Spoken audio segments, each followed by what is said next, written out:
Last year, Rae Jepsen released The Loneliest Time, her sixth studio album, to positive reviews. As I said in my review, The Loneliest Time was a fun collection of sounds that sacrificed cohesion for a wide array of clever, self-reflective jams that told her pandemic story very well. In an interview with The Ringer, she revealed that she had 65 B-sides that she could make something of, and from those, now we have her seventh studio album, The Loveliest Time, a companion record in the same vein as Emotion Side B and Dedicated Side B. Before I talk about The Loveliest Time, I want to bring up how Carly's B-side records not only improve the originals, but also sometimes surpass them. Emotion Side B added 8 wonderful tracks to the canon of Emotion, particularly tracks like Fever and the semi-viral track Store. Some reviewers even awarded it a higher score when it came to reviews. Dedicated Side B even matched the original when it came to its Metacritic score, but I found it a superior record. If anything, I thought it felt so much more than a collection of cut tracks that it became its own somewhat cohesive record worthy of its own title and imagery. I think Carly did take the love that Dedicated Side B got to heart. The Loveliest Time being presented as its own record rather than a Side B record speaks to Carly's confidence and vision. I adored The Loneliest Time, but this is the superior album. Just 13 impeccably well-cut, risky pop gems that speak to Carly's evolution as an artist. It's far more experimental and out there compared to her previous work. I get why she called this her favorite album yet. You can really tell that she went back in and engineered these songs to work. These aren't just demos that she decided to drop out of the blue. They've been touched up and just made into worthy tracks on their own. The producers that she's brought on are amazing. As usual, she and Rostam make utter magic, delivering 2 standouts in an album full of knockouts. John Hill and Jordan Palmer, who made the underrated gem Bad Thing Twice, come back to do Come Over, one of my favorite Carly tracks of all time so far. I'm not alone at all. The critics did love this album. Pitchfork gave Best New Music to Psychedelic Switch, her first since Cut to the Feeling 6 years ago. Personally, I'm tempted to say that it ranks very closely to my favorite album of the year so far, Desire I Want to Turn Into You, which is funny because The Loveliest Time is also a coherent, cohesive effort about romance and love in a post-pandemic world. This album contrasts the messier introspective nature of the previous record with a more upbeat and intimate exploration of connection and love, especially the lengths that we go to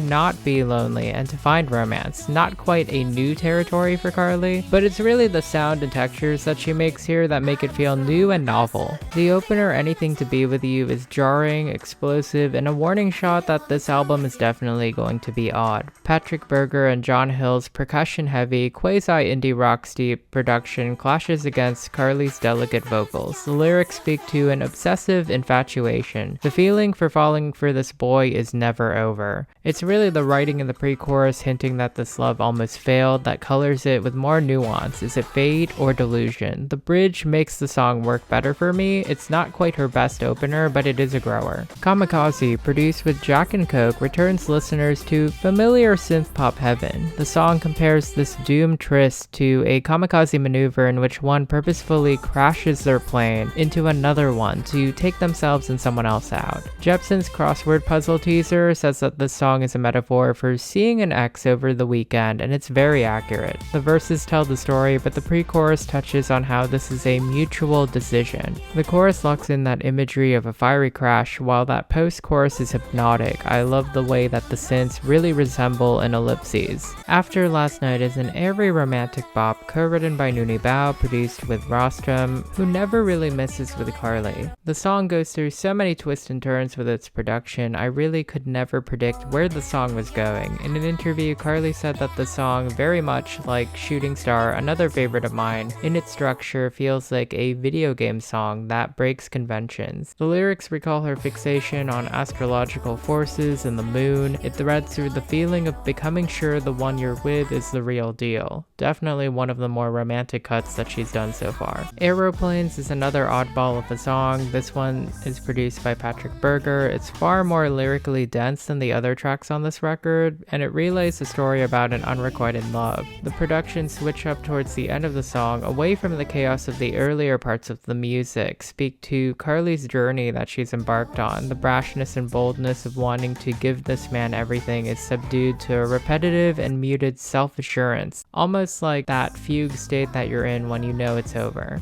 Shy Boy was the first and only promo single released in June. In the full context of the record, I did think that it was a solid teaser. It leans into Carly's signature disco sound, even sampling Midnight Star's Midas Touch. I hadn't realized, much like Shooting Star, it's a rework of demos over the years, like Depends on You and It's Like This, which were both meant for Dedicated. I do think that the ad-libs stitch this song together. James Ford's production makes it go down very smooth. Collage takes the tempo down. I liken it to Ben's off The Loneliest Time, which grew on me since my review. I really adore the atmospheric and dreamy nature of this track. It almost sounds like a catatonic confession. I found that the title was pretty poignant in that it tackles fragments of a life rather than a specific person. On a lyrical matter, as someone who tends to pull away from loved ones when I'm feeling hurt, this one really hit hard. The lines, "But I was living like a servant to a secret I was trying to protect," have to be some of her most brutal lines to date. It definitely is a deep cut that I will be thinking about for some time. Shadow is a clever little bop produced by Rostam. It's definitely one of the more experimental tracks that don't adhere to a traditional song structure. I think that the metaphor of wanting to be so close to someone that you become their shadow is so endearing. The way that she sings City to City, Heartbeat to Heartbeat, you got me, forms an echo that extends to an outro where we can faintly hear the chorus trailing in the back. Rostam and Carly add so much texture to what could have been a simple track. I find it funny that Rostam and Carly tend to go for literalism when it comes to creating music through production. The next three tracks are amongst some of the best 3-track runs that I've ever heard on a pop record. I tweeted that these 3 songs were killing me, and so many people agreed. Psychedelic Switch is one of my personal favorites, which tracks because it is a sister song to The Loneliest Time according to Carly herself. The standout line of the song for me is, "'Cause baby I'd be satisfied forever with a couple years of this." It's such a simple line, but the way that she sings it reveals so much affection for her muse. The lyrics are pretty straightforward, comparing her love to a mind-bending thrill of a trippy drug. There's something so euphoric about this track though, whether it's the guitar riffs or the kicks that remind me of Daft Punk and French house music. But the track really soars at the very end where her vocals morph and shift. I just want to add how amazing it is that Kyle Shearer, who did So Nice, which was my least favorite track on the last record, he produced this. Sometimes it's just a song, not the producer. The next track, So Right, is a very special track, not only for being one of the more cinematic and catchy immediate favorites of mine, but also being the track that Carly cut with her current boyfriend Cole MGN, who appeared at the very end of the Beach House music video.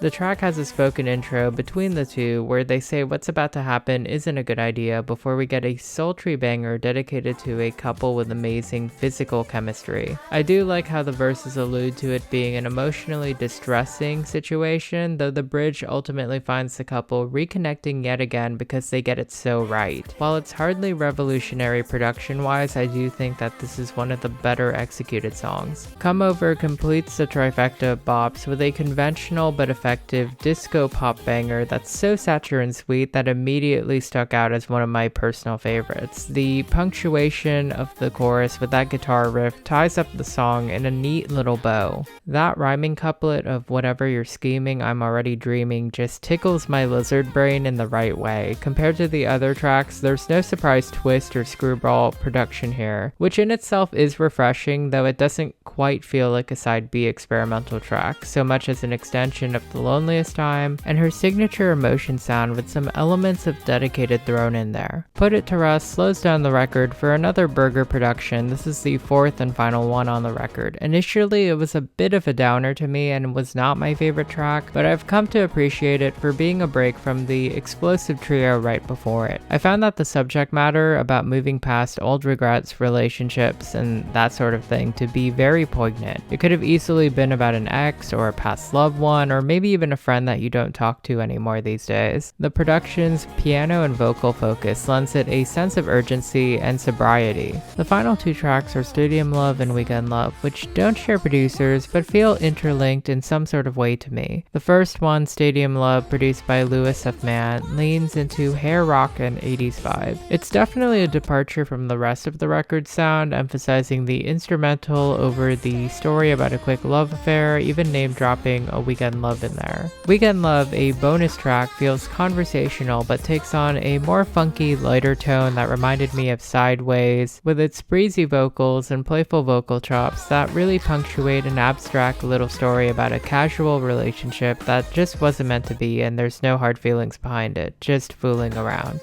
These two tracks don't feel like particularly strong closers, but they do speak to the album's overall themes. At the end of the day, The Loveliest Time definitely appealed way more to me than The Loneliest Time, which did contain some higher highs, but additionally lower lows. The Loveliest Time had far fewer misses for me overall. Some of the tracks rank among some of her best so far, with only a few disappointments here and there. Carly Rae is her best when she's romantic, when she's more joyful and less concerned about interiority, though she does have the capacity to do that. I enjoyed how much more interested this album was in showing Carly's strength as a creative, imaginative, sweeping romantic. I have to give this record a solid 9 out of 10 on my initial listen. It's definitely in my top 3 Carly records, though that might be recency bias. I highly recommend this record.